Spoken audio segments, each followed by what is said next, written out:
I'm sure the pro-life people have benighted her. Oh my God, she's the greatest. She protected the life. Think about what this little girl is going to go through, because she was born with severe abnormalities and severe health problems. Okay, and I'll get to the.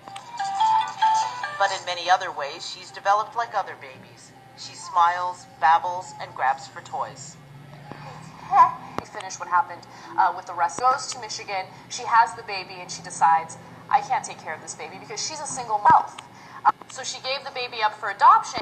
That's why she became a surrogate in the first place, ya bimbo. She just found a different person to take care of the baby than who she was really planning. And once the couple found out about that, they wanted to have, parental rights with the baby. They wanted to bring the baby back to Connecticut. However, once again, CNN reached out to the parents. They didn't respond to repeated calls or emails, and we're not naming them. If you have this baby, we'll give her up, and she'll become a ward of the state. I'm not going to let her become one of those forgotten, disabled kids that gets lost in the system.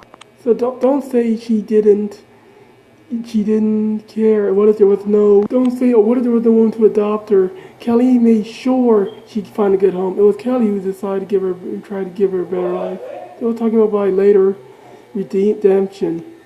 You're no worth in Fox News, and you just heard there might have been background noise. Sorry about that, but that's background noise. But saying you're no worth in Fox News. You're a lying liar. Lying. You're just a bunch of. You're a lie factory. Since that baby does not have the same, doesn't genetically belong to the wife in this situation because they used an anonymous egg donor, she has no rights. And the woman Kelly got to adopt the girl does have genetic relations. God, you take a minute to think about the lie behind in the Young Turks. You just take a minute to sniff them out. I actually hate the fact that the man in this situation doesn't seem to have any rights at all. He does. He's obviously the biological father. It was his sperm. So if he wants to have, if he wants to be the parent and he wants to have custody of this child, why can't he do that? Why is it only dependent on who the biological mother is? It was so dependent. The woman who adopted the girl wouldn't be able to adopt. He could have had parental rights. He just disappeared. He and his wife, they both just disappeared. Kelly was the one who cared. And that no matter who you're genetically related to, once you say, cut the baby in half, background noise again, when you say cut the baby in half, it's no longer your child. The person who goes to defend it is they're more the parent. That may seem like religious morality, but the Bible was written over a period over thousands of years. Like the Star Wars, they made up as they went along.